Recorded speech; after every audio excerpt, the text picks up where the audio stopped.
background so we don't have that problem. Lovely. Okie dokie. Right. We're slow and steady trickling in. But I do appreciate we've had some bank holidays. We've had all sorts going on. In the meantime, it feels like forever since I've seen you guys. It's only been a month, but goodness, what a month. Okay, so as you will have seen on call, we've got Stacey again. Why? Because we're talking about property, and because, quite frankly, Stacey continues to be the font of all knowledge and is always first on hand in terms of like, who can I ask to contribute? Because more than anything, guys, what's beautiful about this is you're building rapport. I mean, the very fact that Phoebe was thrilled to see you, Stacey, says everything. Which is what I love. I love that we're building this kind of alongside the peer support groups, and we're going to talk about that in a minute. We're building this kind of little safe space where we're talking about these things, being informed, having open and honest discussion with a bit of sense and sensibility around it. And, you know, as Phoebe's quite rightly said, thinking outside the box and troubleshooting different ways of making money, keeping money, saving money. That's what we're going to talk about. Of course it is. So here we are. We're in May. Goodness, how did that happen? Which means we are very fast approaching kind of the end of this project, whichever word we're going to use for it, group of classes. Can I do one of my buttons there? I love a button. Come on, Nicola. We'll come back to this later at the end of the session, but although it's the end of this funded part of the work, there are other things built in that I'll let you know about. There's still the ongoing bursary grant for people who've not already had one to be looking at. Well, I'll flag that up again later. There's the June session, which will no doubt come up later on, sort of wills, pensions, and other things like that.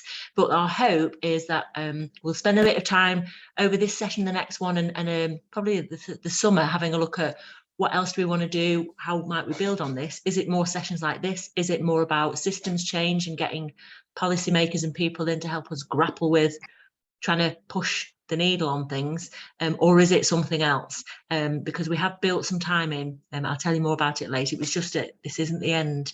You know, a little bit of ray of hope there that we have found some other resources and potentially other resources. So I foresee the Flourishing Futures Planning Financial Security Programme continuing until the end of the year, at the very least. So just that bit of a glimmer of hope. Absolutely. With that in mind, there's all sorts of exciting things coming through the pipeline. We have got a podcast in collaboration with Mike Media, and that's with Vic Turnbull. She's amazing. We've managed to pull together some bits and pieces from this program, including kind of bits and bats. Some of you will have had notifications from me, communications from me asking for Vox Pops. As you know, I am a digital marketing tutor by day, community hero. Yes, why not? Let's take it. By night, running around in a cape in Manchester. If I've asked you for a Vox Pop, let me just kind of debunk what that means. It's not techie. It's not overwhelming. It's a voice note. It's a quick video selfie as if you're talking to TikTok. And I put it to all of you. If you want to send them to me on email, I would love to see and hear more from you, which is, what does financial resilience mean to you? So that's what we're looking for. Just more than anything, of course, we're doing this because it's needed, but we also need to evaluate, summarize, and be able to look back on this and use it for further use, further, potential. Good. Okay. Now, we do have a little PowerPoint, but as we'll find, last time we had a PowerPoint, it was kind of sitting in the background because ultimately what we want from this is people as opposed to slides. I do this every single day. So let's move on. Who's it aimed at? Guys, we know who it's aimed at by now. There are few and far between of us this evening, but that's not unusual. It's as and when. It was always a pick and mix program to choose what you need when you need it. So as you know, tonight is Property Ladder, how to get onto it, how we build security, and how we kind of think about that in the wider context in terms of children, family, and kind of leaving something in the future. It is what are we? So we're session 5, which is panel 4. Coming up in 2 weeks' time is peer session 3. Now, important to note, the peer sessions have been very sporadic in terms of attendance. That's because they're a little bit warm and fuzzy, and they're a lot more kind of emotional. We talk about our feelings, our thoughts, our opinions, whereas this is much more pragmatic and focused. At least we like to think so. do try and attend. They bring different variation, different perspective, different lived experience, and they absolutely add value. So you will see more communications and links coming out to you in the coming weeks. But for point of reference, Wednesday, May 31st is the next peer circle session. Okay. Nicola briefly mentioned there, and I'm just going to repeat, we have still got the bursary fund in action. So if anyone has forgotten about it, didn't know about it, wants to know more about it, we do have a very, very short application, which isn't really, it's a request form to essentially say, I need X, Y, and Z, a little kind of cushion of money. And it is a little cushion of money, but it's there to help you, support you for things like, example, an hour with a solicitor may cost £200. Well, then ask us for £200 and tell us that you want to go and see a solicitor. It may be that you want to have some time with a mortgage advisor following this session and get some real pragmatic advice down. Paid mortgage advisors, much better than the ones that are trying to sell you a mortgage. Stacey will be the first person to say, sometimes put your money where your mouth is and, get the information that you need from the right sources.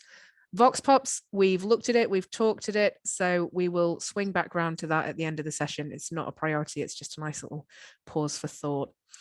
As always with these programs, we are workshops. That's what we're doing right now. We're having a little peer panel session. We are peer support, which is handholding, loveliness, and often supported by mental health practitioners like Karen Howarth, etc. And more than that, following this session, you will be getting a lovely little zip folder of resources, all to do with property ladder purchasing.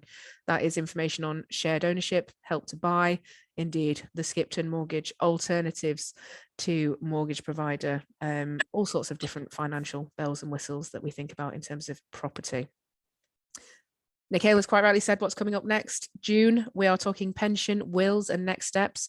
With that in mind, in June, we will have an array of wills and probate solicitors on call, friends of mine from a past life who will be helping you plan, think about paperwork, how we can do it for free, how we can go and get that paid advice, and what options there are. Everything from free will kits, pensions, nest eggs, consolidating a pension, because I know that if you're anything like me, I may well be 36, but I have 4 different pensions from 4 different employers, and I've had to consolidate them because I didn't realize that was a thing.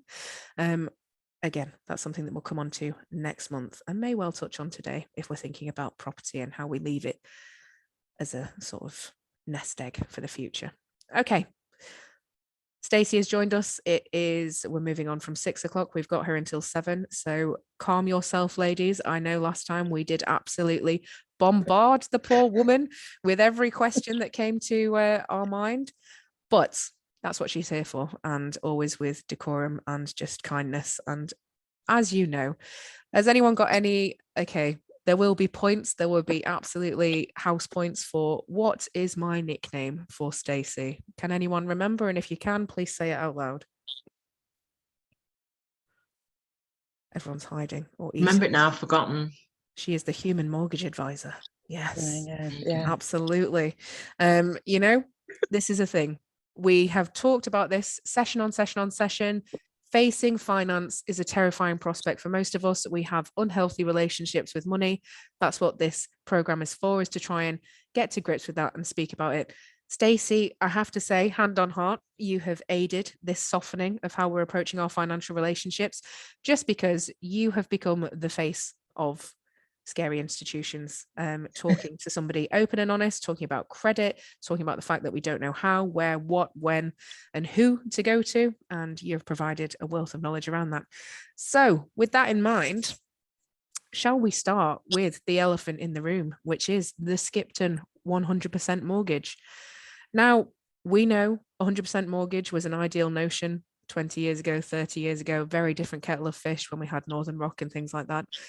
How do we feel from your professional perspective? Again, speaking from Stacey's point of view, as opposed to a finite advisory. Well, from my point of view, I think it's really good. Mm-hmm. I think it's great that there is a building society, not a bank, but a building society that's looking at offering 100% mortgage. That sort of says that there's a bit of confidence about the house buying market, even with the interest rates being higher. So I think that's a good thing that we've got that. Earlier on, I kind of like pulled a face and what have you. There's always a balance. There's always a good side and there's always a bad side with these things. And any 100% mortgage. So I was there, years ago when you had the Northern Rocks of the world and you could borrow 125%, and so on and so forth. I've seen it all. This time around, you're going to find that the credit scoring will be quite high. So if you've got any county court judgments, any defaults, any missed payments, any late payments, if you've been late with your credit card payment or something like that, certainly within the last 3 years, you could find that you're not going to be eligible for this mortgage. The banks and building societies will watch what's going on with the skiptum, this one. They will sort of probably sit back and sort of look at how it all pans out. Some might be sort of scrabbling on to jump on the bandwagon, but a lot of what tends to happen is one person or one company, one bank, becomes the forefront of it, like Northern Rock, for example. And then others will then jump on the bandwagon. So the Coventry for Building Society did a very similar thing years ago. And then you had something like the One Mortgage and things like that, which were a bit more sort of like offset-ish and sort of better options there. But they were also up to 100% at that time. So it is a really good thing. I think it's a really positive thing. I think it's a step in the right direction. I do know from past experience that there will be a lot of hoops to cross. So if you've paid your rent on time, because it's like, I think it's 12 months out of 18 months, you've got to have like paid your rent or something like that, and bills and so on and so forth from it. So yeah, I'm not quite sure why I think it's the internet, or my laptop maybe a bit funny. Someone's just sort of said I'm probably a bit robotic, and there's nothing I can do about it. It says full bar on the internet for me, so I don't know what it is. Don't worry, Stacey. Carry on as planned. Sorry. All good. We can understand you. So yeah, so I don't want to sort of sound really negative about it, because it isn't a negative thing, but I also don't want to sound really, really excited about it, because there'll be some people on this call thinking, yeah, great, finally I can actually get on the property ladder.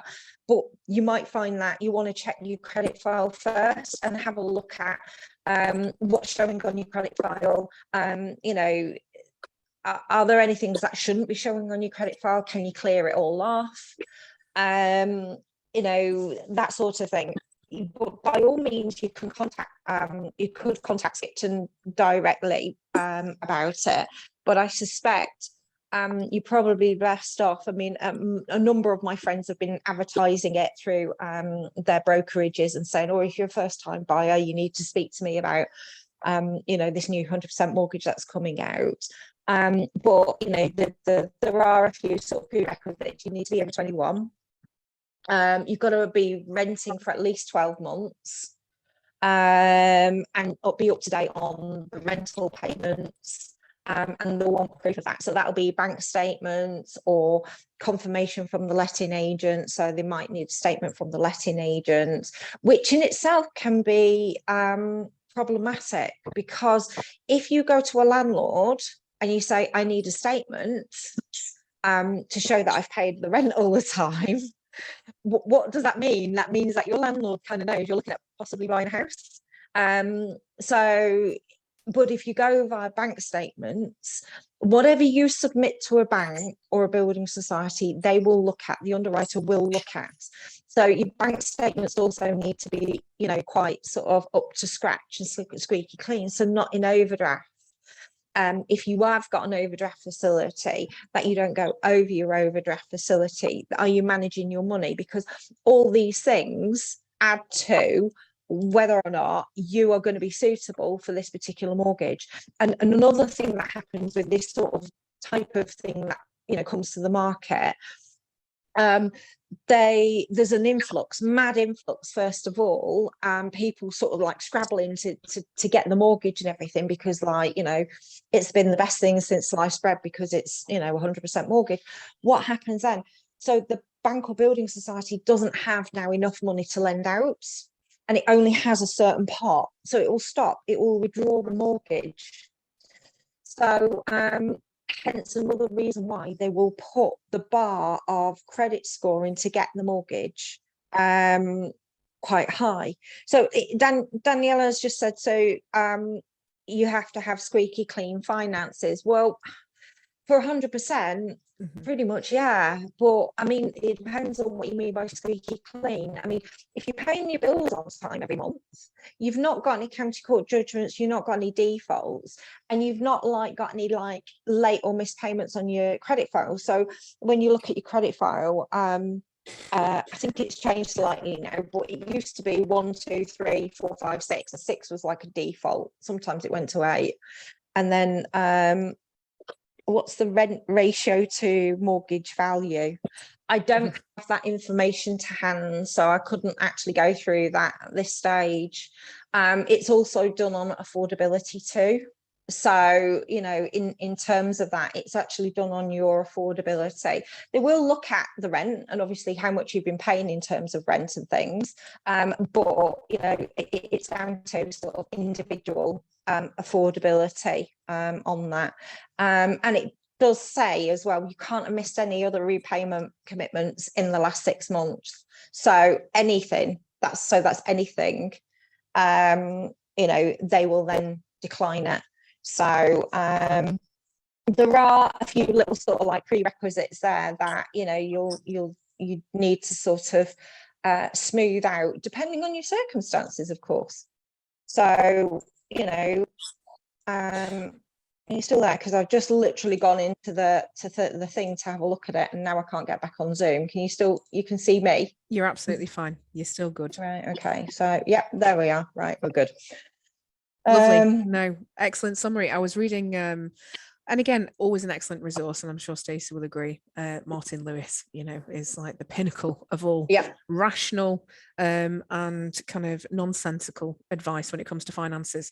Same sort of caveats, really, which is, yes, this is a wonderful opportunity, but it is very, very cherry pick on the basis that 100% mortgages are very hard to come by, and therefore, unless you're top tier green light credit, and you know, he was saying that even if you've missed a Netflix payment that's kind of not gone out, which is $5.99, $6.99, whatever it is these days, something as simple as that will put you kind of you know, it will be intrinsically looked at. So squeaky clean finances, of course, yes, no CCJs, no defaults, paid the rent for 12 months, paid the council tax, and they're looking at utility payments as well on these bank statements for this. Yes. So with that in mind, Phoebe, we'll take a quick question because I'm keen to ask Stacey on a few other variants, but you did want to kind of pursue this with passion. So what were your thoughts? What were you hankering after? Yeah, I won't be doing that now. Why won't we be doing that now? Do you feel like there's a million barriers and they've just gone up? Yeah. Okay. Were you under a kind of a misunderstanding that it was going to be easy? No, but like, I hadn't really, like, I was waiting for this call before I went and properly looked into it. Okay. One of my friends who is training to be, she's worked in banks for years, and she's just taken redundancy, and she's retraining to be a financial advisor, but big money financial advisor, not me. And she just sent me the link to Martin Lewis, and I was like, you don't think I don't know about this? Like, that's the one, that's where I saw it. But I haven't looked into it because I was like, no, I want to hear. The thing as well, Phoebe, is knowing this information now. If Stacey's saying these things are just starting, and let's hope other banks and other places look at it. That's why I wanted this, to evolve a bit further or to stay. And it is a game that you play. And if credit history or certain things haven't gone to plan in however long, there's an incentive and a game to play to correct that, because they only look back so far. you know, don't quote me on this, and they'll give you their Yeah. own details, but there'll only be so many months, or I think Stacey said 12 to 18 months. That sounds long, and I guess it used to be about, they'd want to look back at bank statements and things about 3 or 6 months. So they're obviously being more cautious, but either way, it's, you know, Well, it's an incentive to play Yeah. the game and have them create that beautiful credit history, she says, Yeah. all being well, I was for going to say, if period. you're going to with rent, if you don't get your sort of like rent book out or something like that, then it'll be 12 months on your bank statement. So your bank statements need to look good for 12 months, but also your credit file will need to look good. I mean, they can technically go back 6 years, but mainly they tend to go 3 years. But if you've lived in the same place for more than 3 years, these things can be sort of picked up upon if you've got like defaults or county court judgments and things like that. So my partner has owned before, and so it's for people who've rented, and then it doesn't really make it clear about first-time buyers. It's like, is it renting or first-time buyers, or it's a first-time buyer who's been renting? Yeah, as far as I'm aware, it's a first-time buyer who's been renting. Mm-hmm. So it's whether his income would also count towards it all, but it just be in my name. Yeah, well, the thing is that hasn't been clarified, and I haven't got clarity on that at the moment. But what I would say to you is with my experience, knowing these sorts of things, if you've got a partner who has owned a property before and you try to buy together, it will not be inclusive. You won't be able to do it, if you see what I mean. Yeah. If you then did it on your own, then they will just look at your income. Yeah. But they may, if he's living in the property, then they may not necessarily certainly wouldn't look at his income, but they wouldn't then count him as a dependent. But what they would then do is count your kids as dependents. So, the amount of money that you can actually go to borrow could be less.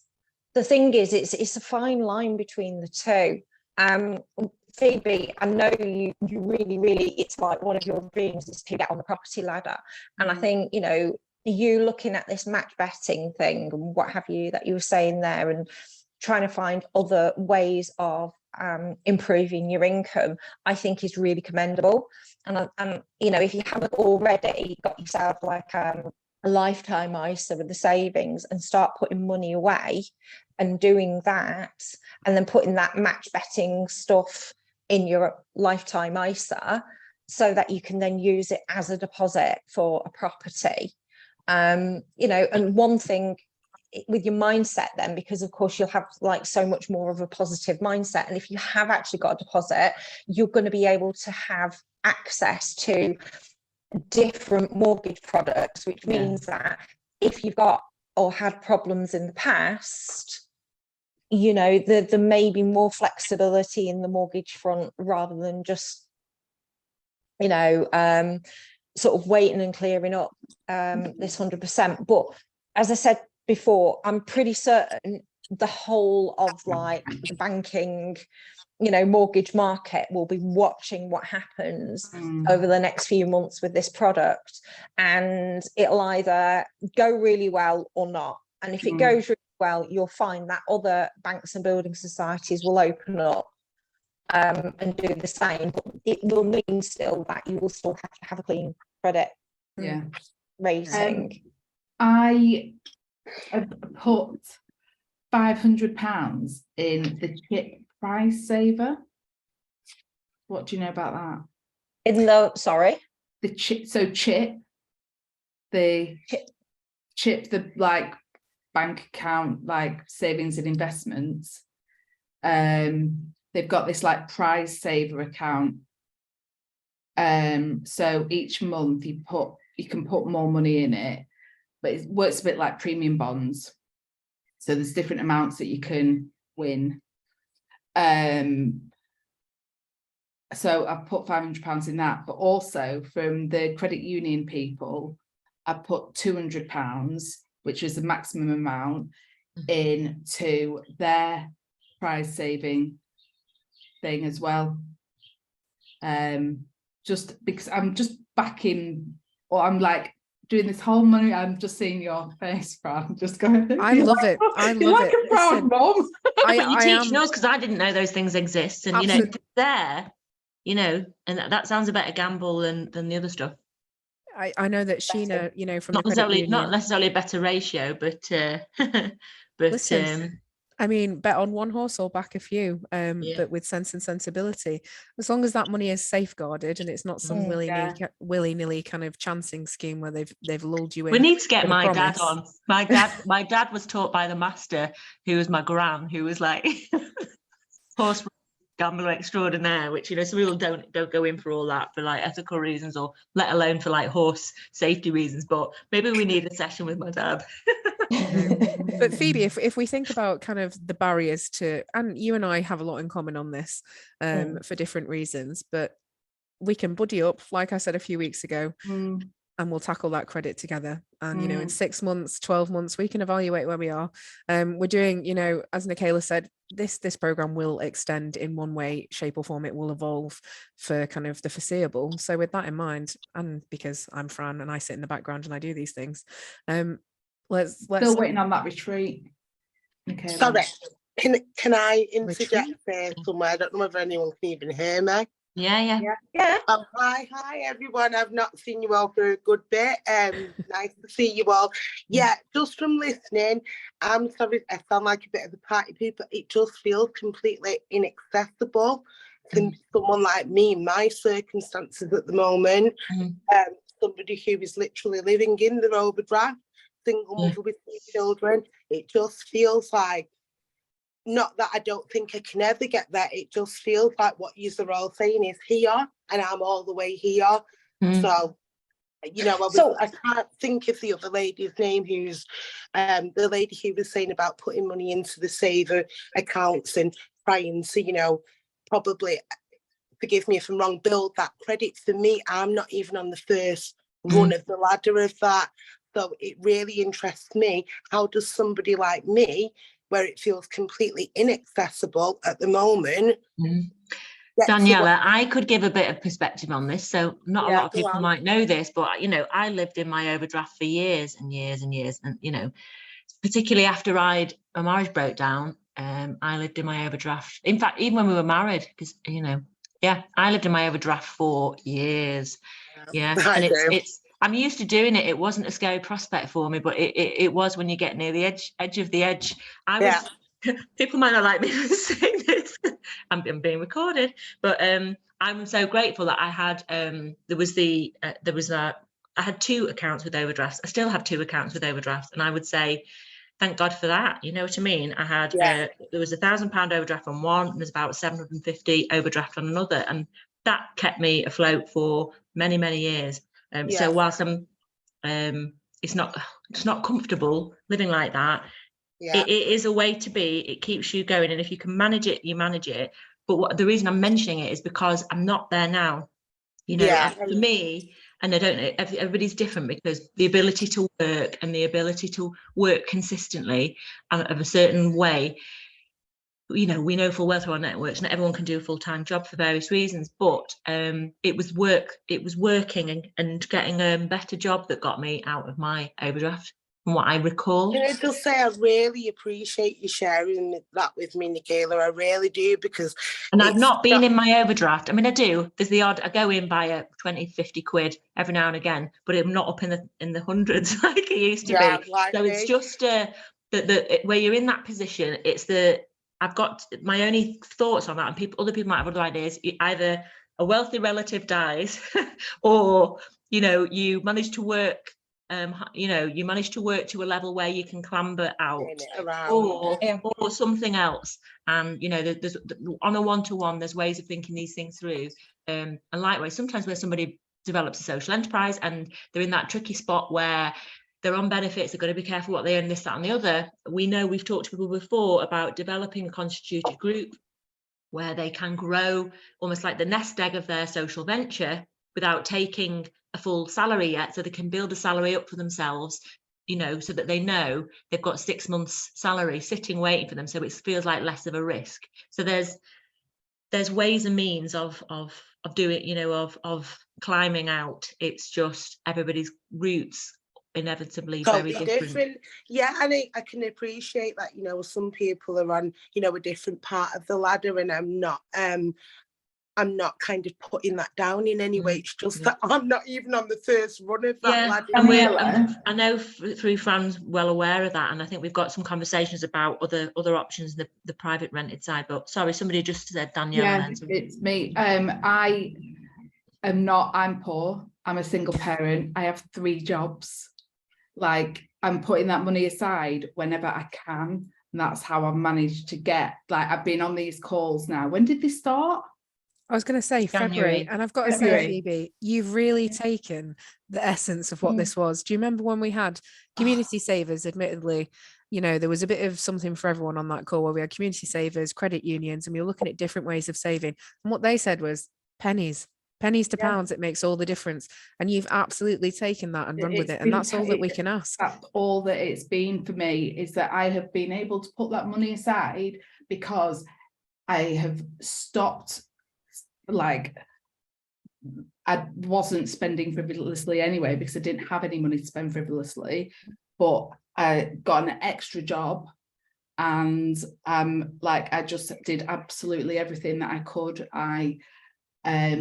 Like, I used the bread and butter thing. I can't anymore because I'm working 3 jobs, but I've just made sure that I was not, like, I was just not spending any money, just to make sure that I could put money aside to get myself out of the situation.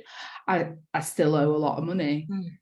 You know what really frustrates me though, Phoebe, and listen to this, and I know I've got friends who stuff happened to them way back when and different things, and when we say, you know, it upsets me to hear someone say they're poor, because we aren't poor. It's a financial setup, it's a financial system, it's society at the moment. And you know, ultimately it gets, I know somebody who years ago, they were on a knife edge and somebody lent them 10 grand, you know, and everything went away, everything was fine. And yet, for the sake of, you know, £3,000 to £10,000, life would be so different for so many people we know. And so I'm scratching my head around all of what we do. That's not a lot of money. It's mega bucks. I couldn't pull that out the air tomorrow, but lots of people can, and there's ways and means. And so in the realms of what we're thinking about around Flourish and some of the property development that we'll try and do in future and other things, it's recognizing that actually, and it's for anybody listening who's sort of looking at this from the outside in,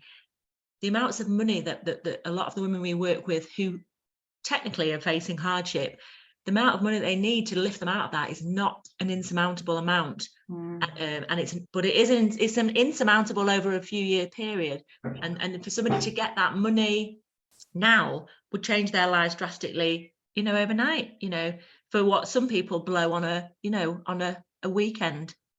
I've noticed with my job, my grants coordinator job, there was a call that I made today to a single dad whose partner had died last month.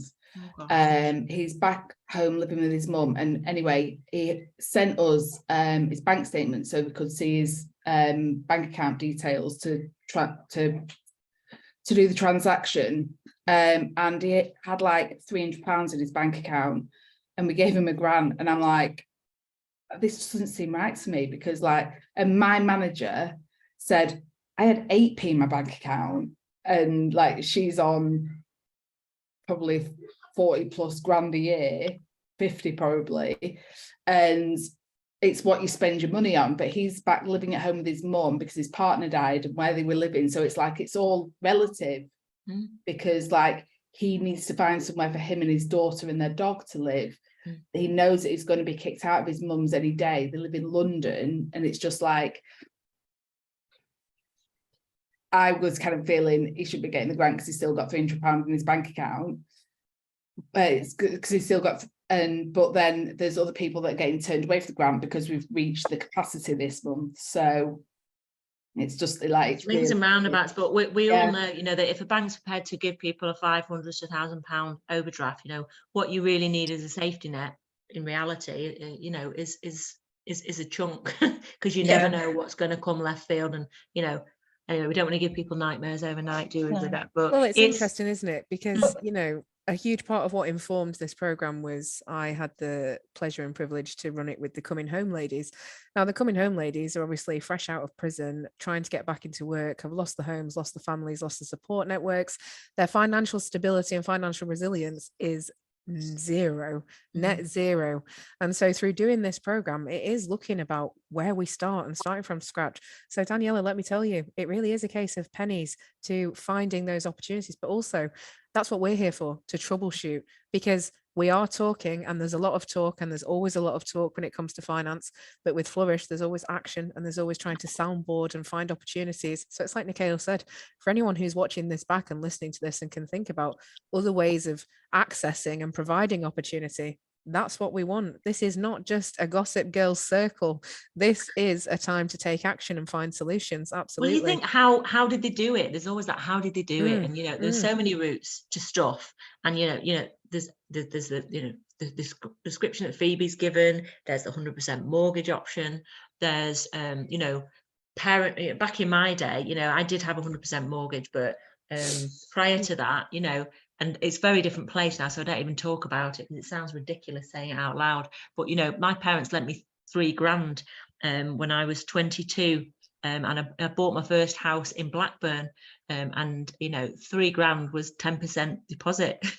First house in Blackburn. Yeah. Is that where you grew up?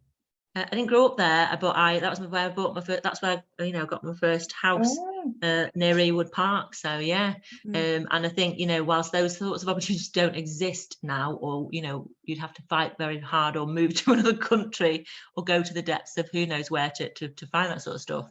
Again, it's an example of somebody. It's a guarantor or somebody giving a chunk to help with that deposit, or it's having a friend who's stockpiled something somewhere who can lend you the 5 to 10 grand you need to get you out of whatever situation, knowing. So the friend that I talked about, where she was lent this 10 grand, you know, she gave it them back over, you know, over a 10-year period or whatever it might be. But it's just there's a million routes, and you know, that's what, you know, we're sort of looking at ways and means, because it's just, you know, the level of frustration for us in watching women who can't fully achieve their potential because of this nonsense. Some of it's self-inflicted nonsense, some of it's circumstance nonsense, some of it's a lack of access to stuff nonsense, and then some of it's sort of societal stuff. And you know, I think possibly the next part of the program might be helping us better understand some of those, how we create systems change, you know, because with the best will in the world, talking about this and getting peer support, which all helps. Clearly, it sounded like baby steps that you can take responsibility for is one thing, but what else and how else and who else have we got to get hold of to push things forward, you know, so that you're not feeling like it's all on your shoulders. But anyway, I'll short, because we've not got Stacey for much longer. Absolutely. I was just going to say, for Daniela's sort of purposes, not how I got into the finance industry, but with what you sort of said, you know, when I was originally a single mum on my own, and then got together with my husband, now Steph, we had another child, and we were living hand to mouth. We had 30 grand's worth of debt. You know, we weren't even on the property ladder. We couldn't even afford the rent. We lived down south. You know, the situation is we were poor. You know, in that respect, we had money coming in, but money was going out faster than it was coming in. And so we had to do stuff. We had no option, but that's the way that we saw it. I retrained and became a mortgage advisor and worked in the sort of financial services industry. My husband retrained. He became initially a plumber, and actually was trying to be a gas engineer, but because he was in his 30s at the time, people wouldn't take him on. They wouldn't even take him on as an apprentice. Yeah. So he was working. You've got to choose carefully, haven't you? Kind of your Yeah, jobs or what exactly. you might retrain him. You know, the thing is that I think sometimes when you take no, when you won't accept no for an answer, you literally become so determined that, you know, you're going to get yourself out of that situation no matter what. Now, it may be that you don't get the opportunity to be able to buy a house in the next 3 to 5 years, for example, but you might get an opportunity to buy a house in the next 5 to 10 years. But within the next, you know, few years, you might get an opportunity to, you know, have a better standard of living and a better rental property and a better way of life. And it's all part of it is about the choices. So when Phoebe was talking about she doesn't have a lot of money, and you know, we had to, because we were in £30,000 worth of debt, we went to what was CCCS, staff change and stuff like that, and so we had no choice, but we had to work to a budget, so we couldn't really do frivolity. So you then start to learn about what other things you can do in life that doesn't cost loads of money, that, you know, that you can sort of improve the quality of your life and therefore don't feel as bad. And when you don't feel as bad, you actually tend to sort of get up and do more and you feel more positive. So it has a knock-on effect that, you know, you actually start saving. And Fran and everybody else has been absolutely right by saying that it starts with pennies. It literally does start with pennies. If you pull up a compounding calculator and put in £1, for example, in the compounding calculator, and then sort of compound it, say, with a certain amount of interest every single month over a number of years, you'd be really surprised at how much you get. And it's the same, you know, it's the same process. It's just been consistent with it. That's the thing. And getting your ducks in a row ready so that, you know, it may be that you'll be eligible for a home, you know, a mortgage next year. This might be something that comes out, what have you. But it may be that it's 5 years or 10 years down the line. But as long as you get yourself into that point that you are ready for that particular point, because you're not accepting anything else, you know, you know, the options aren't, there's no other option for you. That's it. This is what I'm going to do, and that is it. End of story.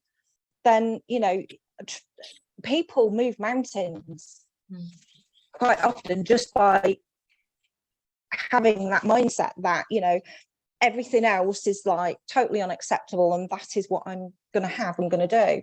So, and Stacey, can I ask a personal question? Do you own your own home now? Yes. Exactly. So, and so that's a fascinating journey in itself, isn't it? From what you've just said to where you've been to owning your own home now. I mean, I know circumstances, the climate's changed, and there's other constraints, but it's just knowing that people have and do find a way. That, you know, it all age and, you know, abilities and all these other things do factor in. I know I've got a woman at the moment. I just give another little story of hope. She says, so I've worked with somebody for years, tried to help them see that they were volunteering their socks off, and they really had skills that should be being paid for. And so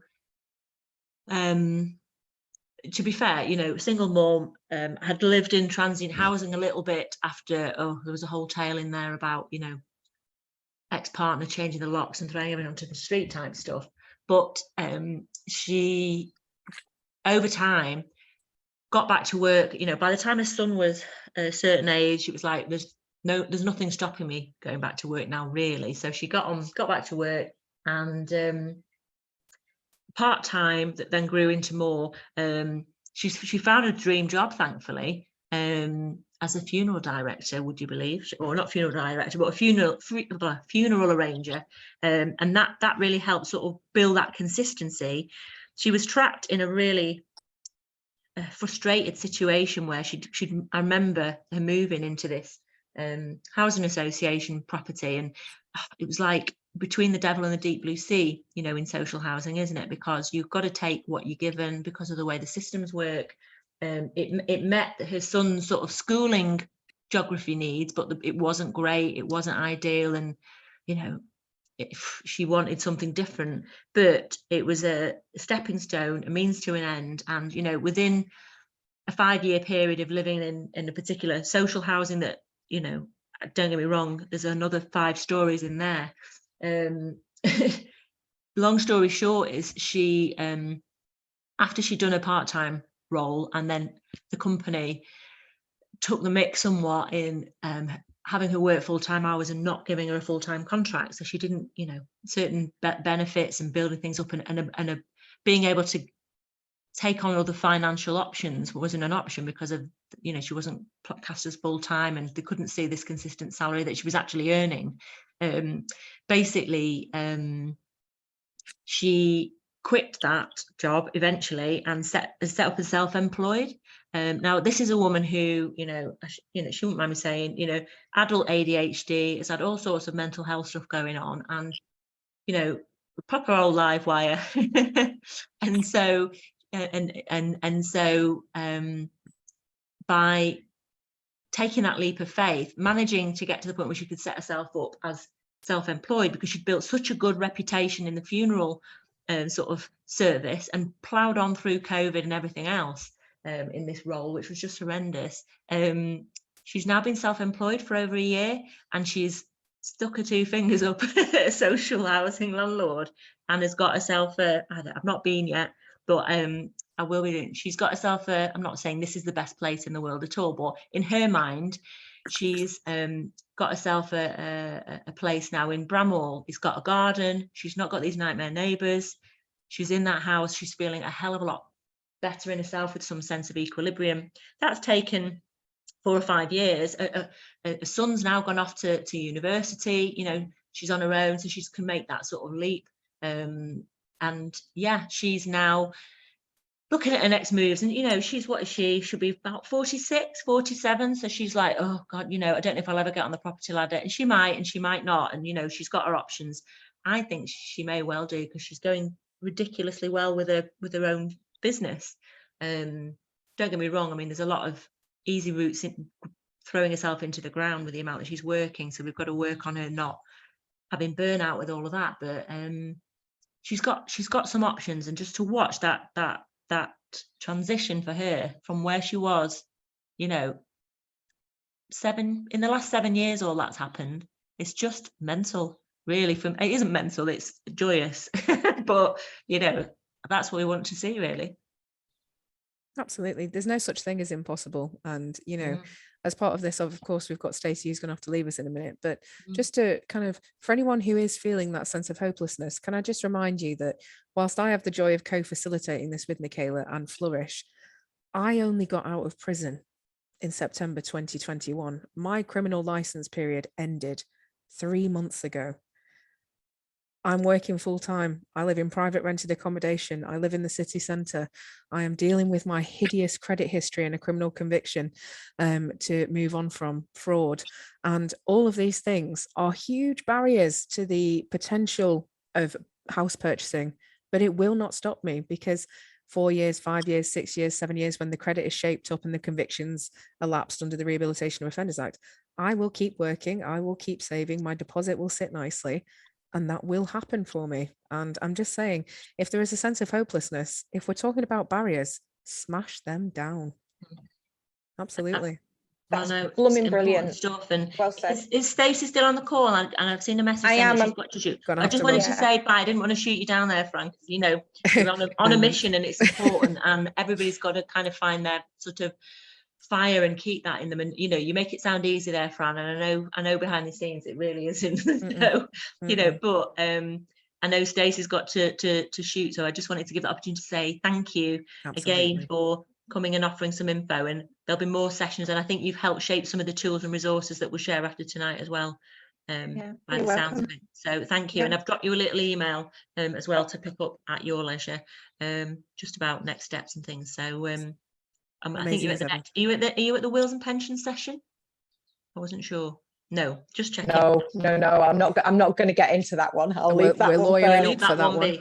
yeah, I'll leave that one for everybody else. I'll get back on that one. Absolutely. Well, no, it's been great to have you involved. Great to hear both your sort of personal journey a little bit on this, as well as some of that input on the networks that you've got. And I'm sure we'll try and keep you involved in these sessions as we go. So Massively. No, yeah, Thank you for having me. Yeah. It's been an absolute pleasure, and I hope that from this people take away the positives, and also are able to sort of like start looking at what they can do, what things they can sort of start doing to move themselves forward. Absolutely. No, All your right. positivity has been infectious. Thank you so much. All right. Thank you We will then. see you soon. Bye-bye. Okay, moving on from Stacey, and we'll be swift because everyone seems to be very busy on a Wednesday night. I don't know. We've all done the VCSC thing where we've committed to many, many things and realised we're committed to many, many things. So we'll move on very quickly. Let me just check she's still on call because I don't see a little. Yes, indeed. Okay, so Sally's going to give us a very brief overview, and we're looking, of course, we've talked about the skipped in 100% mortgage in terms of outright ownership and purchasing your own property. However, there are alternatives, and I know we've talked about this in the past in terms of other sessions, shared ownership. So Sal, how old are you? 31. Okay. I had to think then. I love that. I love that. Okay. Pick a number, any number. Listen, we would have believed you no matter what you said. Absolutely. Okay. But ID'd at the weekend, I believe. Tell me, when did you buy your house and how did it come about? Well, in July, it's 3 years I've had the house. It's the first house.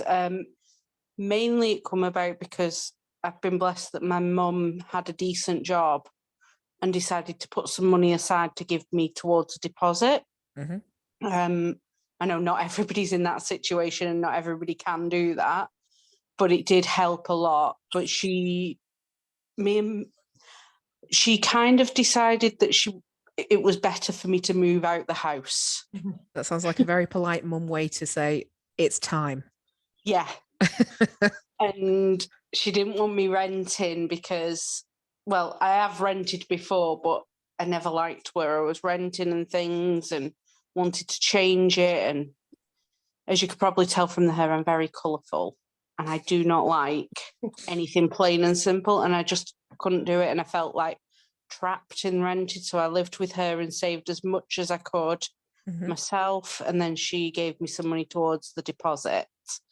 However, because of the job I was in at the time, because I'd finished uni and then I worked part-time for a very long time, helping my elderly relatives and my, doing my masters. So I couldn't really work full-time as well. So I really struggled to have like any history for it. So although I could get, when I was looking at the property, I managed to get the mortgage, I could only get it for a certain amount. So because of my very low income at the time and things. So I opted for shared ownership. And it's been really good because although I only own half the house, it's a housing association that owns the other half through a scheme with the government. They cannot put my rent up more than inflation on their side. So it's like it's like me paying for a mortgage for the full house, it works out. But I only have a mortgage for half of it because that's all I could afford at the time. Are we allowed to ask Sally which housing association? Because it's interesting for people to know the kinds of housing associations that might offer this sort of thing. I can't remember the name.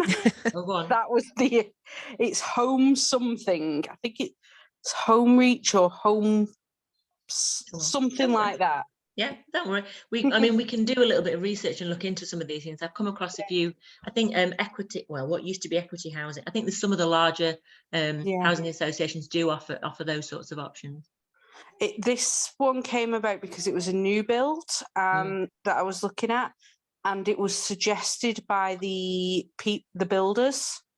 They had like a list of options for shared ownership, who you could look to go with to do the other part of the ownership. It was a scheme that they ran. So it was quite handy because as well, the solicitors for my mortgage and everything, they dealt with everything, and they were recommended through the builders as well. So everything was there in you go. one Yeah, I've package. I've just done a quick Google, and like One Manchester, and as an example, is a housing association in Manchester.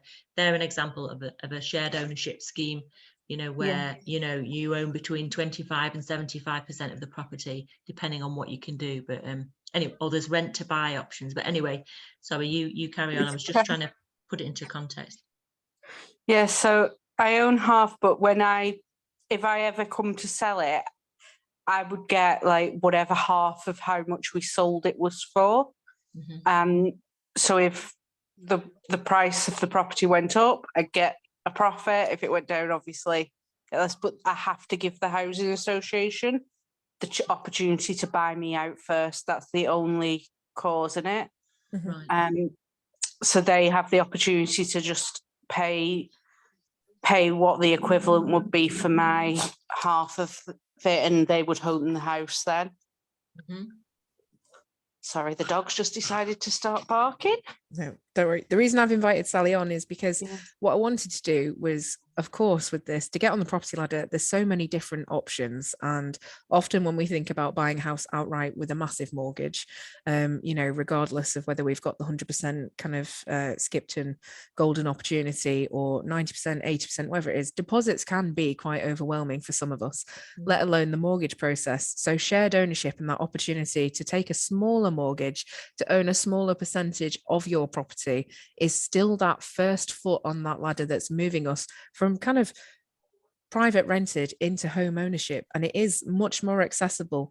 There are still caveats of kind of good credit, consistent income, etc. You still have to, of course, jump through those financial hoops because you're taking I think reading the small print on their side as well, I've always been nervous, and it's my fault, I've not done enough research into it, but I wouldn't say it sounded too good to be true, but I could imagine there are unscrupulous property developers who've rushed into throwing these things up and tie you into some weird loopholes or make you pay loads of ground rent that's ridiculous, or I don't know what. I'm just a cynic, but I think in theory shared ownership from a housing association should be better than shared ownership from any old property developer.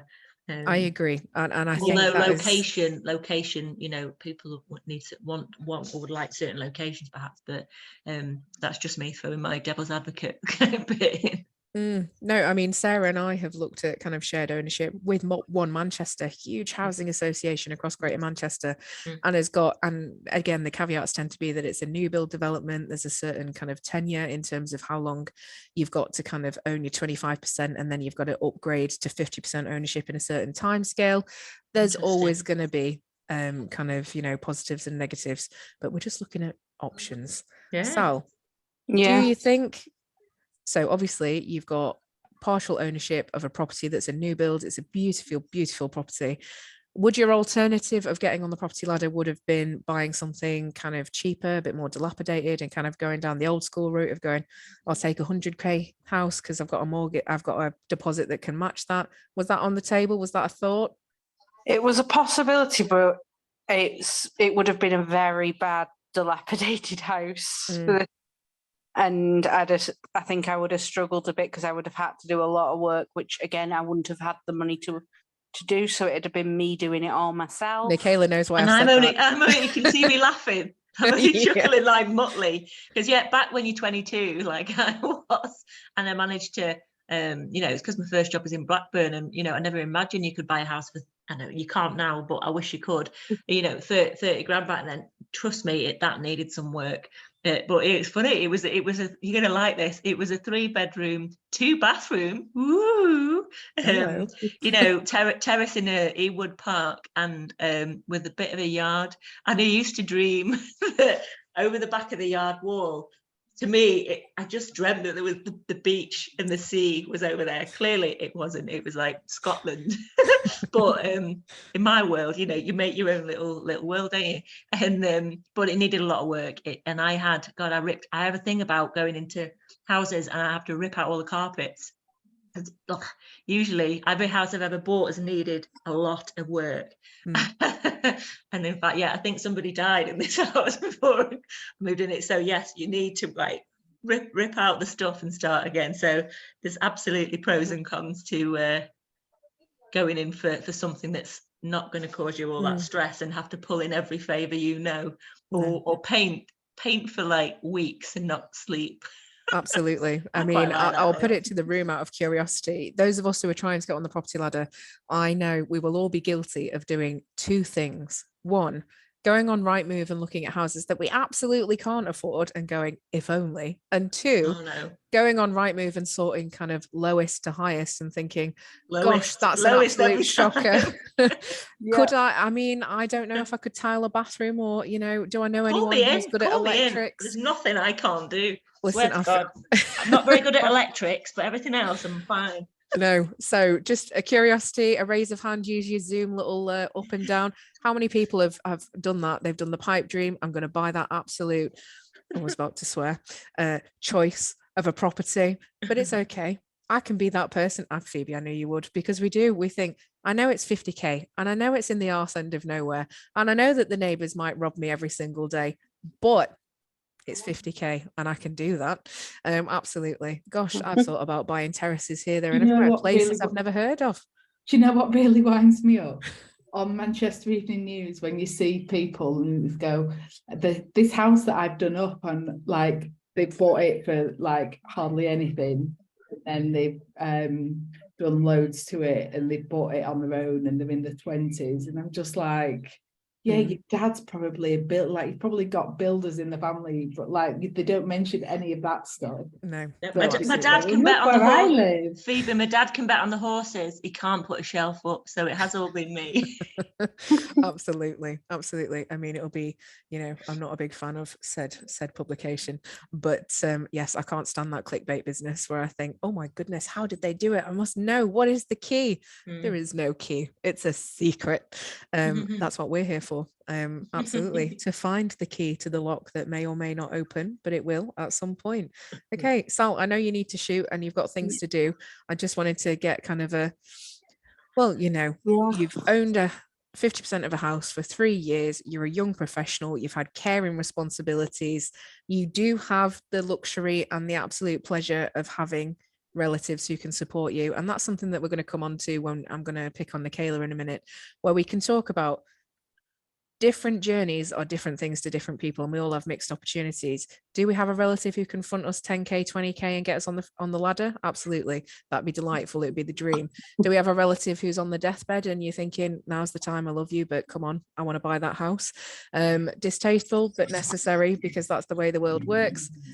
And why do we want to own a house? Is it because we also think that, you know, as we tread our sorry path towards, you know, 60 years, 70 years, we want to leave something behind? I know that my personal motivation is from an investment perspective, that it gives me sense of purpose to know that if the world falls apart, I will have something to leave my children, future children.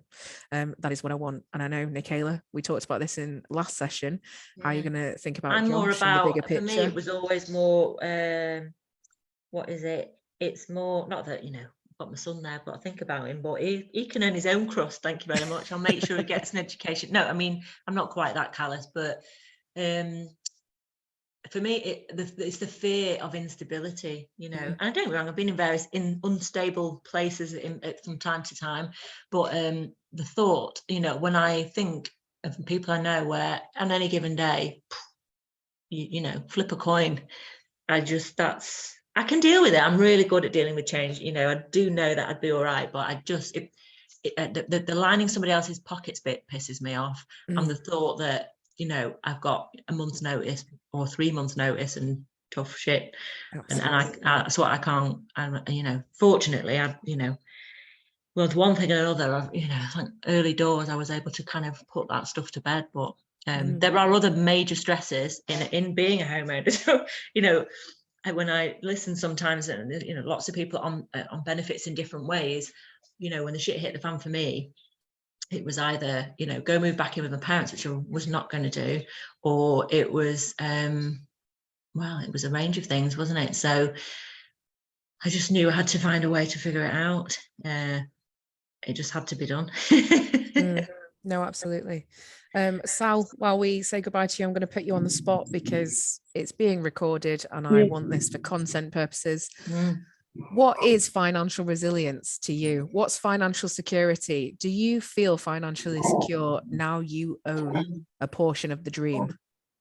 I'd say slightly, because although I own a portion of the house, it's still only a portion, and I do want to own the other half or look to move somewhere nicer, because I'll be honest, I'm in Skelmersdale. Although it's all right. We love a bit of scam. Don't diss the scam. Come on, Connie. Yeah. There's nicer places, I'll put it that way. But it's yeah, I'd say as well, maybe having some money in the bank, because all my money goes on sorting this out, because when I got it, it was just magnolia, and that was the only word to describe the place. Blank canvas. Yeah, absolutely. I hated it. And I painted it all grey when I moved in because I needed to get the magnolia off, and that was it. Now I'm making my way to make my own statement with it.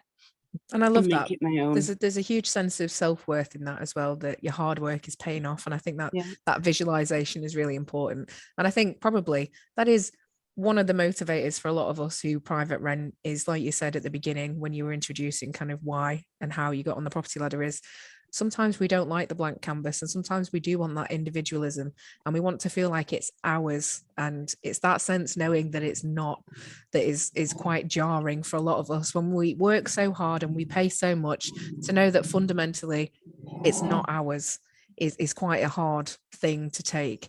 So no, as I say, I know you're busy. Go attend to the dog and do your mothering bits and bats. She's demanding I throw this tennis ball, so I best go. Indeed. Okay. Thank you for joining us, and thanks for the insights. That was really helpful. Lovely. Bye. Righty. Okay, Nicola, you're in the hot seat. I'm just laughing. Daniela's writing. I'm typing back. I mean, yeah, there's certain places, there's certain pockets. Everywhere's got its shitholes. Everywhere's got its nicer parts. You know.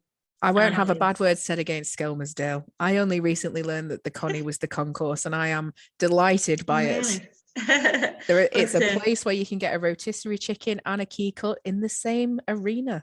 Fabulous. That's what you need. But it is. No. I think I was just going to say that I was in Brad. I will always see the best. You know, even where you think, because I know what you're saying. I'm in Clayton a lot, but I don't know. I just, when you're somewhere and you feel trapped, I think that's where there's a challenge.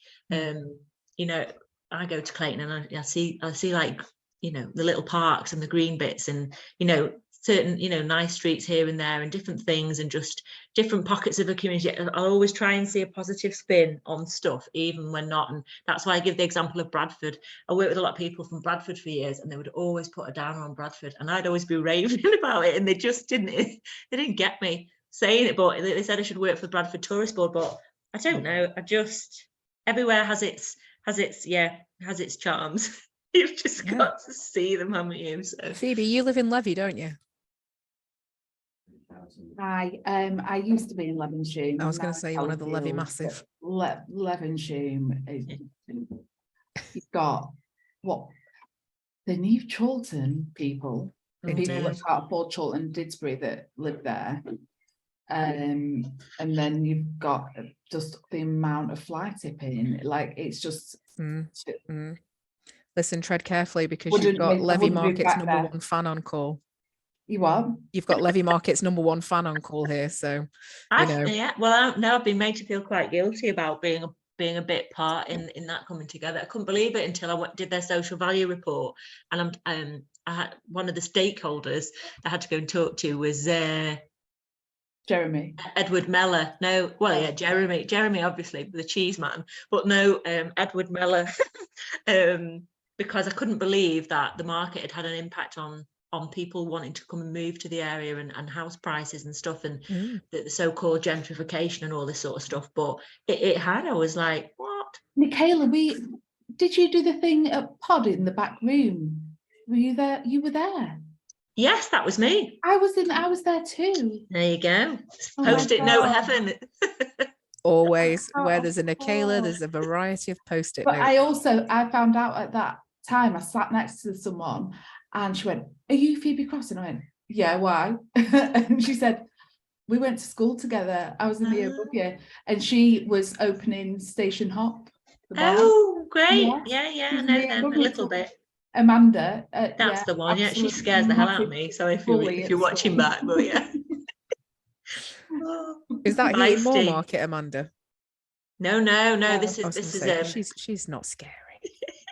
no, but no, feisty. Anyway, Indeed, I digress. indeed. We Sorry, do love you a wanted to tangent. grill me. I think you wanted to grill me, Flo. I do. Absolutely. Well, more from, well, you're Nikayla, you are matriarch of Flourish, and we want to know, one, why you felt the need for a program like Finding Financial Security. Personal experience, what you see every day, the women that you work with, where did this come from? Well, I mean, I've given an example, haven't I, as somebody, I won't name her, but yeah, our funeral arranger, our celebrant and funeral arranger. Why? I mean, I think because it was a Time to Grow program when we really started to watch and listen a bit more. We'd always just talked about Flourish as being a network of women who'd faced setbacks, and I think we should probably go back to that language a little bit for a while, if I'm honest. But by using the word setbacks, that was a nice leveler. Everybody, we've all faced setbacks, whatever they are. They weren't judged on what they were, or what we didn't label them. And then when we got the Time to Grow programs, because they were funded through the EU and we're forced to fill in those silly forms, it was actually really helpful to sort of I don't know what the word is, but to work out the demographics, I suppose, of who we were working with in a way that we hadn't done before, to see where things were working, where they were challenging, just a variety of different people who we were working with, but also it flagged up different things. And because we've been supporting people for a long while, it's not typical, but we've got a good rule of thumb now that suggests that, and we know that if you've not got financial stability and security, housing stability and security, it's a hell of a lot harder to achieve that social change and move things along. Thanks, Even. No, really glad that you could join us. So I think it was from that point of view, the well-being thing's a different kettle of fish, and we're working on that in a different program now. So we're doing a little Time to Grow pilot that some people are part of to look at women with different health inequalities, additional needs, other stuff. Because we know there's real talent across everybody. It's like, what's the barriers? Health stuff you can work on in a different way. Health stuff's a different thing, but finances and housing needs its own discussions. And we just, we wanted to open the lid on some of these things to start to have the discussions. We wanted to support women across our network to start to think about how they can shift things for themselves, but also to help us learn what are the blockers, and can we think of wacky ways, whether it's, gambling, hiring hitmen, whatever it might be, to help get people on the property ladder, or whatever the financial stability thing is for them. And so listening to this and different things tonight,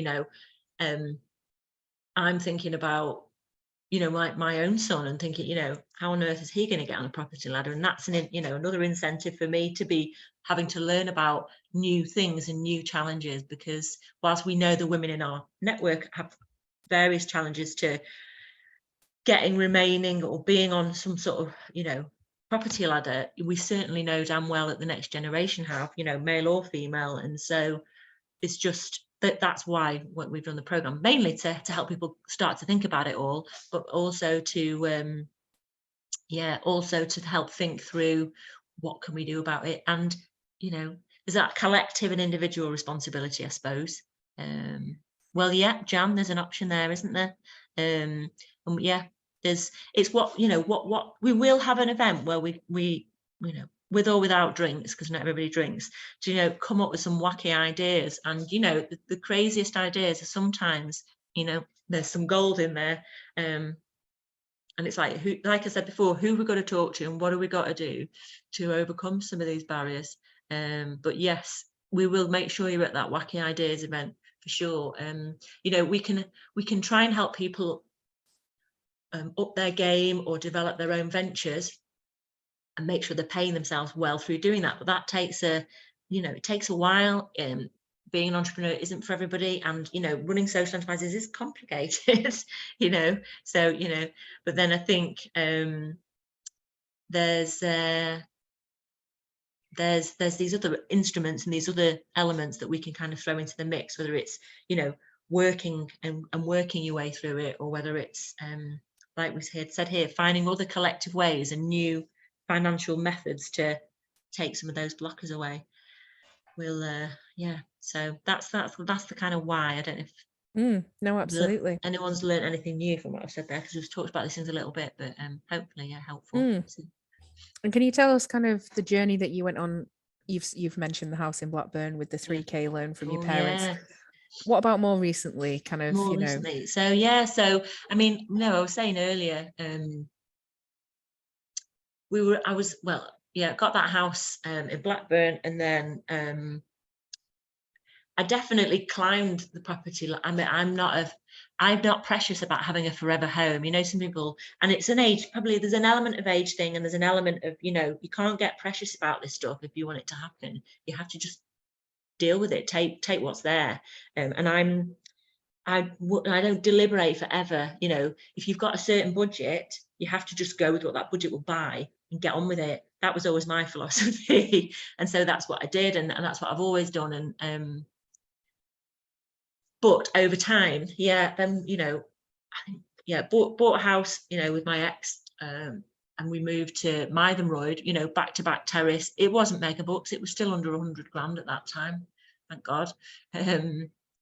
Mythenroyd's like Yorkshire. I think I've lived in 5 counties, moving around. Like I say, I'm not precious about place. I'm not, I'm just, it's, as long as it's safe, it's affordable, and it's probably a doer-upper in my world. That's how I always thought about these things, and knowing that in my head, the doer-upper is always going to is never going to drop its value, and they never have. And God, I remember, you have people give you all this doom and gloom stuff, don't they? I remember people say, oh, you'll never this, oh, you'll never that. Oh, you won't be able to sell that in this time. But honestly, I've never struggled to sell a property, and I've never, it's always made a little bit, a little bit of something, if not doubled, which is kind of like, that's the bit where it starts to get a bit uncomfortable. But anyway, with, long story short, when my marriage broke down, my son was 4, I think, when it had been hitting the fan for some time, but that was D-Day. And I was adamant I wasn't going to lose the house. I was living in Romiley. So we ended up moving from Mythenroyd back to Blackburn. Claim to fame as I've escaped Blackburn twice. But then Blackburn to Romiley.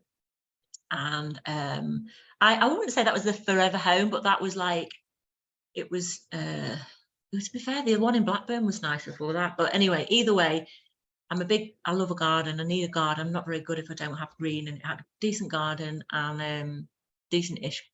Anyway, it was fine. But the bit that wasn't fine, was my personal life and the relationship and stuff. So that all went south. But in trying to hold on, I was very adamant. I wanted to hold on to that house.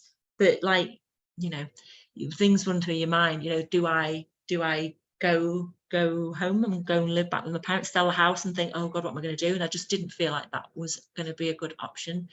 There was stick it out. Why would I line my husband's pockets, who was paying nothing at all, nothing back to the house? I was trapped because I couldn't do it all, or I could have done, but he'd have just made money off of all my effort and time and graft. So I was a bit adamant that I needed to just clear the deck, start again. and so that's what I did. I think I came to the point where the house felt a little bit like a film set. You're in there, and but you're not in there. It felt like a not only a soap opera, but a bit of a it didn't feel real, and I just knew I needed to just start again, get away. So that's what happened. So house on the property.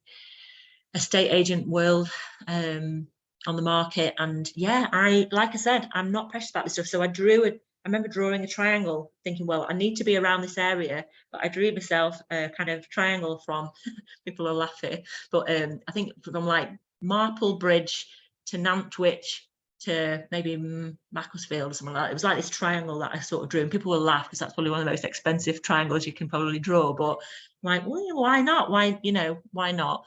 And so I think that's it. People underestimate the amount of legwork it can take to find a good deal, to find the right house, so yeah, it's never been easy. So yeah, I've done the right move stuff. Hours, 2, 3, 4 in the morning, on top of work, on top of, bringing my son up on my own, and trying not to get grisly with the impending divorces and all of that. And so schools, that's the other thing, buying a house or moving house, trying to get the right school and the right setup. My goodness, carted myself around. I don't know how, you look back, there's not many times I think, oh, I don't know how I did it. I know lots of people think that about me a lot. How does she do it? But the only time in my life I can think back and think, how did I do it, was then, because that must have been murder, but I blocked it out because, but the bottom line is I got my silver lining. And I think my little piece of advice to myself was like, I'm going to be like Mary Poppins and go where the wind takes me. Was my, I'm not big on abundance, and I'm not big on, manifesting whatever. I mean, I am, whatever works for you, but that was my little mantra. So, and it worked, and it's, it could have thrown me down anywhere. And it's thrown me down in sunny Mobberley, which is sort of between sort of Wilmslow and Knutsford. And I laugh because it was the only thing I could afford. She says, or the only thing out of the list, and it wasn't mega books. I got a really good deal, and the estate agents, you could see they were aghast, because they were a bit pissed off, really, because I think that when the people died in this house, and the brother and sister that were selling it, so what I'm selling you the story because you can get lucky. I got lucky, or good karma, I like to think. So this house was definitely on the market for 20 or 30,000 pounds more than I paid for it. And I know full well that the brother and sister got greedy, and they'd already had 2 offers put in on this house that was 20,000-30,000 pounds more than I paid for it. But things fell through and things didn't work. So over time, they must have got a little bit ground down. So when I put my cheeky offer in, it got accepted, and the rest is history, really. But you've got to be on it 24/7, which I was at the time, and so that helped, really. And when I bought it, I'll never forget my mum saying, you're going to be living in a 2-car garage, is basically what she said, and she just knows how to press my buttons. And she doesn't mean it, but she wants best for me, I suppose that's what it is. And she's not, she's one of 9, Catholic family. Whilst they were brought up well, they have nothing. She talks about her Christmases as a kid. It's like something out of a Dickens novel. Do you know what I mean? So she's not she's not snobby, come from money or anything like that. But when she says stuff like, you're going to be living in a 2-car garage, that me mad. And it still gets me mad thinking about it. But I think, you have a vision. You've all got your vision for social change. I mean, your vision for what you want to do, and you can definitely put that vision, as you probably already are doing, into your own life, and your vision for where you want to be, where you want to live. I had and this is why we brought life coaching into some of what we do now. I had life coaching with someone years ago, and it was probably when I was going through one of the darkest sort of pockets of things, and she had me, I don't know how she did it, because I do like meditation. She had me meditating. I never do it, but if somebody can get me in a space, I can see all sorts of things. And I was envisaging where I was going to live, and so I'm very into symbolism, and there was all this symbolism coming into what she said, and I don't know, I think it helped me, that having that sort of visioning sort of process helped me. It's almost like, where do you want to be? What do you want to see? What do you want to be seeing out the window when you're working? What do you want? She really helped me crystallize my head what I was trying to look for, certainly in terms of where I wanted to live. So yeah, that's somehow little pockets of what I remember dreaming of in that space at that time are kind of what has come about. So it's definitely worth a bit of life coaching thrown in there, and definitely worth being cheeky, and not thinking that things are impossible, because we have days like that, but things have certainly come good. And the last thing I'll sort of say on this, because people have got other things they'll probably want to know or talk about themselves, but I remember getting this house. It was a bit like a 2-car garage, to be fair, but a nicer one, and it's all garden and no house, and that's fine by me. And so I knew when I bought the place, well, there was two things, and there might be something to learn from this. So there were 2 properties that I could have got. One was in Hazel Grove, and one was here in sunny Mobberley. And I've got nothing against Hazel Grove. I grew up there. I went to school there. But this house, I just, I trusted guts. Like, I really have. I'm very good at trusting my guts on these things, and probably going completely against what my parents say most of the time. But I know what I'm thinking is right, and it's not being cocky or adamant. It's just I'm good at this stuff. Trust in yourself type stuff, and my decision making is usually, touch wood, okay. And so this house in Hazel Grove, I remember being in there, and there was no garden. There was this fence thing, and I just remember being in there, in estate agent showing me around, thinking, I just know I'll sit here night after night thinking, who have I got to meet, or what have I got to do to get me out of here? And if you ever think like that when you look around a house, it's not the right one. So I never thought that. I came here, that was just not an option. I'll have to invite people over one time, but my views are just awesome. I just knew I needed views. I think got to that point where it's like, I don't care if there's no house, I just need a view. And ultimately, I knew when I got this thing, it's a bungalow. There's no character to it. There were didn't tick a lot of boxes, but it ticked enough. I'm, like I say, I'm not precious. And I knew that I'd have to try, and I bought it with the view that one day maybe I could extend it. Okay, that's just me being ridiculous, isn't it? Because the situation I was in, where I was at, how the hell was I going to be able to extend this thing? At the time, somebody might have heard me say in a podcast recently, I couldn't afford to get to work. I had to call in sick numerous times because I hadn't got money. I couldn't physically get to work. We didn't have Zoom back then, did we? So you couldn't just wing it. But it was a bit of a pipe dream, but these pipe dreams, play off. And I thought to myself, well, it's all right. Josh is only, what was he, about 7 by then? 5, 6 or 7. By the time he's 15 or 16, or I'll need to, I have to think about making it bigger because it was a bit, pokey. But I knew, do not feed your children would be my top tip. Because if they are of an age where they're younger, because he hit 6 foot pretty quick, and I knew by the time he was 12, I'd have to start extending this thing. But anyway, long story short, and I can talk to people about that another day, but somehow I managed to creatively extend this thing. I almost put another third on the back of the house, and that was. I wasn't in a job. That was when I was self-employed, and which is mental, really. When when you think about, fortunately, I've got a couple of years accounts, and because you do need 2 or 3 years accounts for certain types of loans and things, and doing that sort of thing as a sole trader. What else? That was it. I was dreading getting the builders in. I have a car salesman and builders, not my thing. But again, I just good karma, because I vetted three builders. One of them didn't seem like a total arsehole, and they were the cheapest ones. And so I got lucky and somehow managed, and I split it because I knew sod's law, you put an extension on this thing, rip the kitchen out. How the hell am I going to afford the kitchen? But I figured it out so I could sort out a loan for the extension. And this is a funny one. Well, it won't be funny to you, it's funny to me. And I would get an interest-free kitchen loan for the kitchen. But I never knew. Most places don't do interest-free kitchens anymore. So there was only Wicks, B&Q don't do them, I know it sounds silly, but you have to kind of really think cleverly and carefully and creatively for how you're going to stack it all up.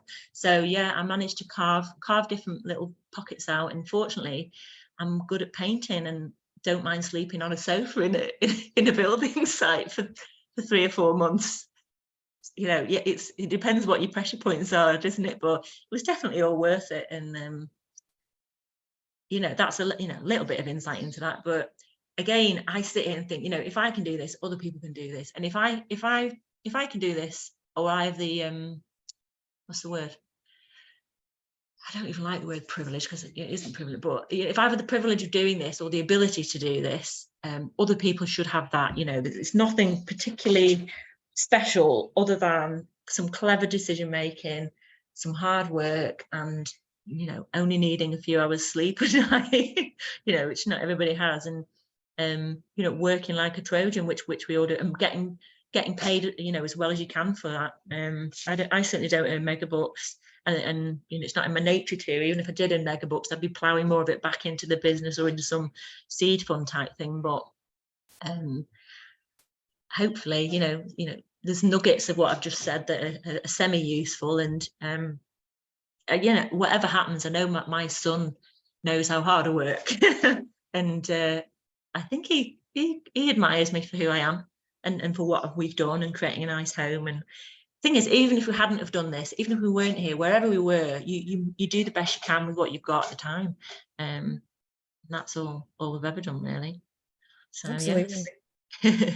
That was, you know, I think it's so important when we do these panel discussions. I know the peer sessions are a much more emotive and personable kind of topic, but you're Nicola, you are Flourish, you're here, there and everywhere, and we all see what you're doing on Twitter. And yes, I'm going to say it again, leveling up leader.